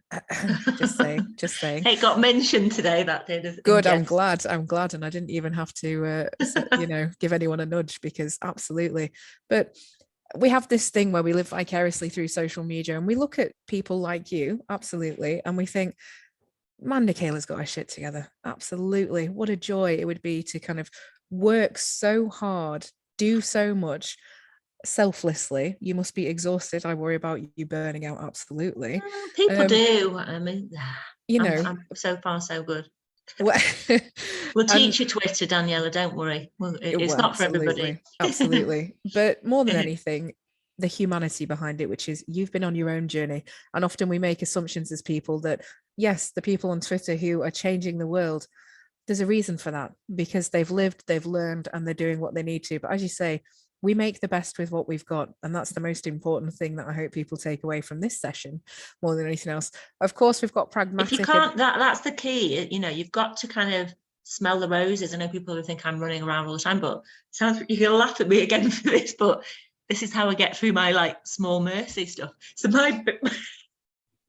my bins are right by these amazing 2 rose bushes. So it's like you've got to find your joy alongside the shit at the same time, you know, and it really is, as you know, if you can do that, you can convince yourself of all sorts, you know, positively, to kind of cut through to the other side, really. I think that's how I must do it. It's sort of picking up the joy in it all, even when it's not that joyous sometimes. I agree. We find kind of small pleasures in small things, but also in other people's successes. And I think that's the beauty of Flourish, definitely, is that even if we're feeling down and overwhelmed, it's always nice to see that other people are achieving and thriving and surviving and doing more than that. Because we live that way, don't we? Where like, I know if you're having a tough time, someone will rally you on and bully you on, and that's what we want. Absolutely. So, I mean, that's a beautifully positive way to end the session. I'm not going to dig any deeper into the kind of the nitty gritty, because we've been on call for nearly 2 hours. I have a burning question for Jan, who's been desperately quiet, and I did miss you last session. How is the Library of Jan progressing? I must know. Thanks to Amita. No. There we go. Look at this. I mean, Yeah. if there's... So, you know, it sounds silly, but I pick and choose which book I want to read, depending on what mood I'm in. Just like you do with your Netflix and your TV stuff, you know, sometimes I take Marissa to the loo, sometimes I take Our flourish. So yeah, I think we need to make a book, don't we? Well, honestly, the stories of the ladies of Flourish, that would Yeah. be quite the Yeah, I think that should be on the cards. I think Yeah. we need to do a little book, a Yeah. little flourish book. Yeah, well, there's a book, I mean, it's a different thing, but it's a similar principle, called Everyday Legends. And there are books out there that there's the storytelling side of it, but then there's a practical, there's the other stuff. I think, there is so much gold, in terms of knowledge and experience and insights, from the people that we support and work with. That it sounds, it's a good idea. Yeah, We'll add it to the list. Yeah, But add it I to guess the we've done that initially through the podcast. I know the podcasts are very much sort of like a mini training tool, but I do think as we go forward, Yeah. that it is on the cards to do more storytelling podcasts than social enterprise training ones. And I always wanted to do one around sort of standing on the shoulders of giants. I think about the mentors I've had in my life, and they weren't on any mentor program, and they weren't somebody that I was kind of assigned. The people that you bump into and come across as you go. But such inspired. I always love to think, who's the mentor's mentor, in lots of ways. A lot of people in the Flush network are the mentor's mentor, but it's those legends who've gone there before us, really, who, we mustn't forget how they got there, what they got, because it can short circuit us to so much other stuff, really. Yeah, you're our little legend, aren't you? absolutely. Well, don't know, we're all legends together, to be fair. I think that's the point. Yeah, I think what it is, though, we kind of look up to you, Nicola, because you was like our very first sort of port of call, like when we started the journey. So you've always been there, And that's, it's funny going to these conferences. I used to do a lot of work nationally and strategically, and I still do quite a lot, but I don't do so much because I just prefer it far more being at the start of people's journey than, getting further, getting where I could go and work in policy and all these things, but I'd rather do it from our side of the spectrum, because I just think there's so much more to do and learn, and I just, there are not enough people who, don't get me wrong, there's a lot of people trying to help people in their own way, but a lot of them, for whatever reason, right, don't put a full shift in. And we probably put more than a shift in, colleagues at Flourish and everybody else does, but I think, it's what it takes, really. There's so much potential across, all of our communities that, why wouldn't we, make sure that people have got the best sort of start and self-belief and move tools and networks to move things forward. And Nicola and Shelley categorically are two women who can always make you believe you can. And we're not alone, are we? No, not at all. Catalysts. But we need more of them, and they're coming and they're there. And I think through our sort of train the supporter program with people in the social enterprise world, you can soon cut the wheat from the chaff. You know what I mean? In terms of social enterprise support, and we try and make sure we only sort of mobilize the ones who are really, in it. We talked today with all these universities, and it's like a lot. And this is where I can go on all sorts of programs. I've been on them with different cross-sector leaders of all kinds, and I always feel better when I can see in the whites of their eyes that their job as a vocation is not just, and there's something to be said for having a 9-to-5 or not taking your work home with you or whatever else. But I just think when you work with communities, or when you work in the social change space, and that includes all our public services and everything else, education and criminal justice and stuff, that it's a vocation, really. And if it isn't, then they shouldn't be working in it. Absolutely. No. I think me and Amita are like, we're kind of sort of doing but not what you do, but we're doing our little bit to sort of hopefully bring people to you eventually, Well, you bring them towards, or the good thing about people in Eric is that they build their own little mini versions of whatever, and there is this osmosis. There's no reason why you and Amita can't, you know, we love it to a point where people, you know, steal elements of what we do, or, you know, knit their own versions of stuff together, because we, you know, we can't be all things to all people, and everybody needs to sort of tailor their own to their own communities. Yeah. I mean, like doing the well-being stuff, and sort of some of the people that have come to our workshops are like with the mental health stuff, hopefully eventually Yes, they like a progression route. Like, yes, a progression sort of, yeah. So like you're helping us on our ladder, and we're helping them on their ladder towards someone like you know. Yeah. But I mean, amateurs got all those you know, business and enterprise support skills. So but it's all in good. You know, you find your passion, you find what you enjoy best, and you're best off playing to your strengths for sure. And you know, and pushing things through. I see that we've had Cumbo on the call for a little while. Hope you're well, Cumbo. I know you've been to a few of our sessions, so thank you for joining tonight. I think you joined partway through, so we have recorded the session, and you'll be able to sort of, the first part that you missed was looking at mortgages, and in particular the 100% mortgage option that's just come about, which we thought was a good news story, where there haven't been 100% mortgages for a time. I appreciate we've not talked loads about the steps and the practicalities of, you know, dealing with banks and dealing with estate agents and all these things, but I guess, you know, before we wrap up for the evening, I wonder, it's a wider conversation we need with a wider group really, but moving on from the programme, we've got this session, and then we've got the June session on wills, pensions and other stuff. It'll be interesting. It'll be on YouTube. So yeah, all of our, in fact, I'll pop it in the, if I can, stick it in the chat where all the catch up, listen again versions are. I'll do that while I'm talking, but it'd be great to just get a sense from people. I know we've only a few sort of towards the end of the session, but in terms of what's been helpful, what would people like more of? It's a conversation that Frank can pick up within the peer sessions as well. But if we've got another 4 to 6 sessions, what should they be on? And one of the things we wanted to do probably before the summer is get off the Zoom and see if we could perhaps create an in-person early evening summer social with people who've been on this program, so we can come together, flourish, you know, we'll cover the cost of just a meal out basically, to get around a table and connect face to face, rather than the remoteness that we've had, which has worked really well for everybody being able to dial in and us be able to record these things. But would a summer, so I guess 2 questions, would a summer social somewhere accessible-ish in Manchester be a good thing to do, is question number 1.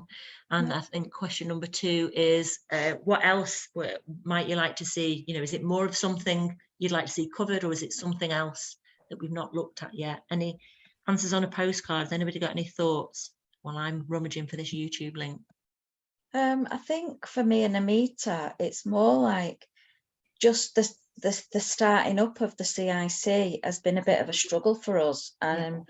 Just sort of more around the first year of how to sort of manage.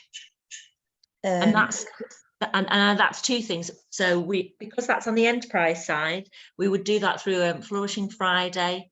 It's just such a shame, isn't it? Because I know you couldn't make it to our legal structures one the other day, but we covered so much ground on that, and we didn't record it because of where we were and how we were. But I think it's a bit of a one. But I think we just need a 1-to-1. We can definitely get a little bit of time looking at some of that and the practicalities of what you need to do in the first year to keep everything above board, you know, and that's not, it. We're just worried about doing anything wrong. There's not a lot you can get wrong, you know, so long as you're keeping, you know, good financial records, whether that's receipts clipped to a bit of paper in a folder, or receipts got that photographed and stuck in a folder online.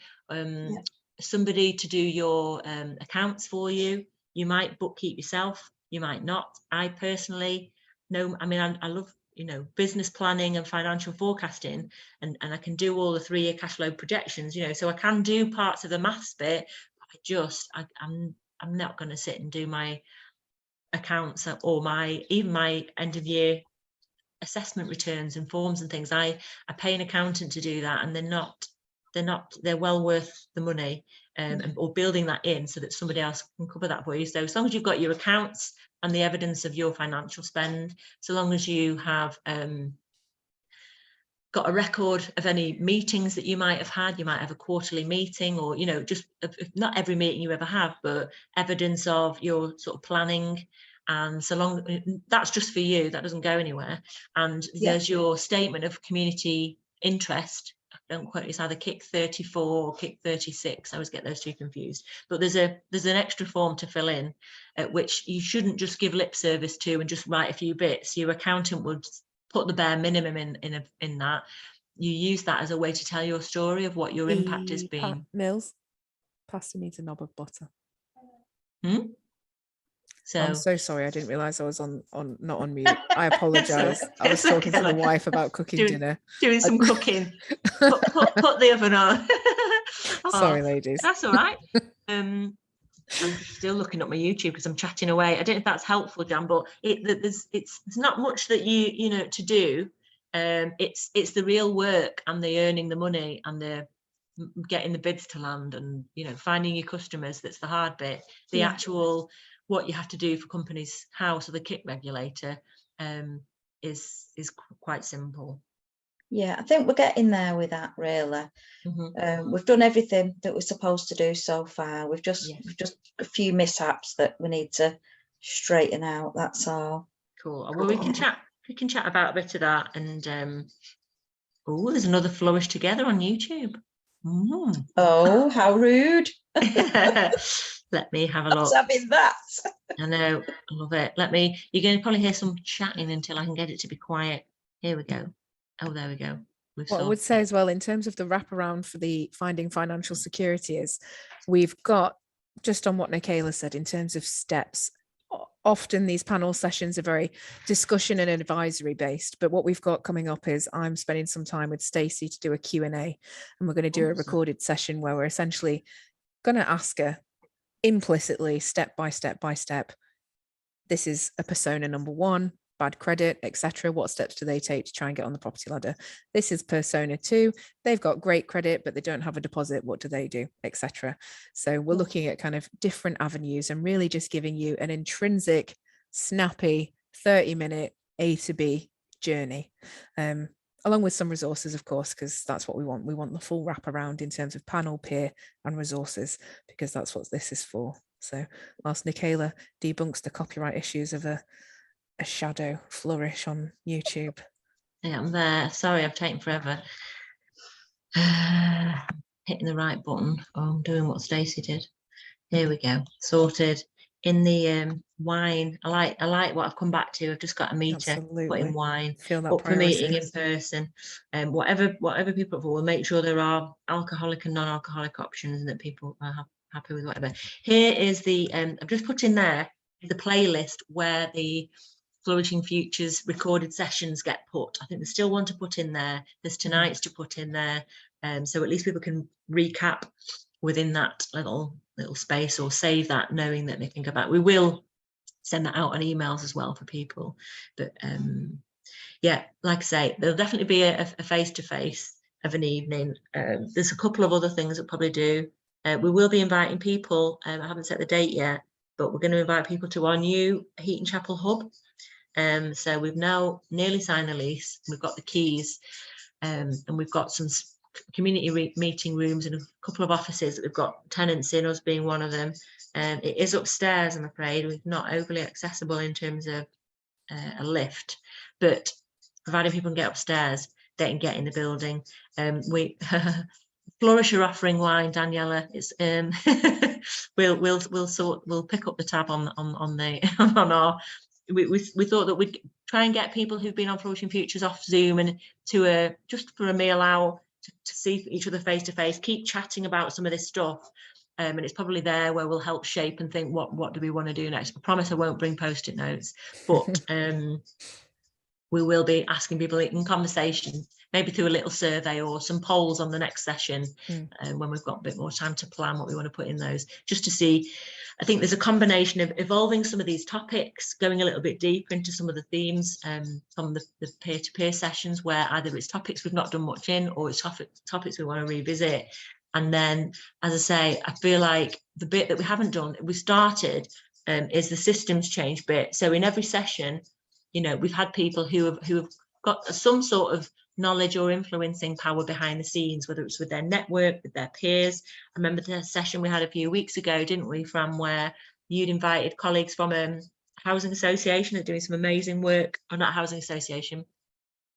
It was from a charity. Yeah, no, it absolutely. It was a charity doing amazing work. We're coming across different people all the time. So who knows, we might end up even having like a one-day event where we do a bit of a hackathon on certain things, so we can just box it all off in one day, and maybe we'll have a series of cafe conversations, create that sort of event where somebody be talking about shifting stuff to do with I don't know, social housing, or somebody be talking about how to wacky ideas, like we talked about before, around, you know, how do we find the money, you know, how do we create the money. Others will be talking about different models of like you know, you said in jest, Jan, that we'll you know, we could all chip in and buy somewhere, but you know, what are some of the needs, wants, and where could we find assets that we can do things with.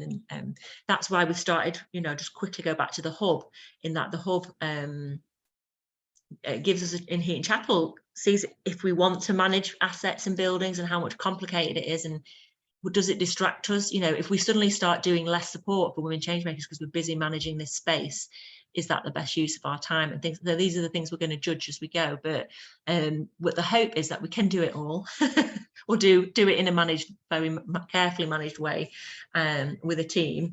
And the next development is already on the cards in Broadbottom, and that building has an apartment within it. Who knows whether it will fully come off, but we're already working towards getting our own building. You know, not having any money, we haven't got the money. I mean, I now have, I've got the ability and the will now, and I know how it, and I can see why it's worth Flourish's time taking out significant loans to try and do this stuff. I don't know how long it will take us, but I can see a path for it now, whereas before it was a bit like, oh, we know this is needed. Should we take the risk? Can we take the risk? How do we do this? We've done a lot of research in the last 2 years to look at how we manage it. You know, even though we're a tiny organisation, we're a small turnover, you know, who will give us a mortgage? But we know we've sussed it. So watch this space on that. I'm not promising any communes or anything, you know. It's more like, you know, properties that people will you know, rent to buy, or I don't know what. We'll see as we go what's needed, but that's one for the long haul. And speaking of which, that's all written on here. Fran, do you want to just share a few bits and bobs before we wrap? Well, absolutely. So when I was referring to kind of resources and things, I've got some little bits of kind of advisories and signposting and things like that, just for some more information to dig a bit deeper into the things that we touched upon in terms of shared ownership, kind of debunking the myths, the positives, the negatives, the housing associations that are trustworthy and well rated, etc.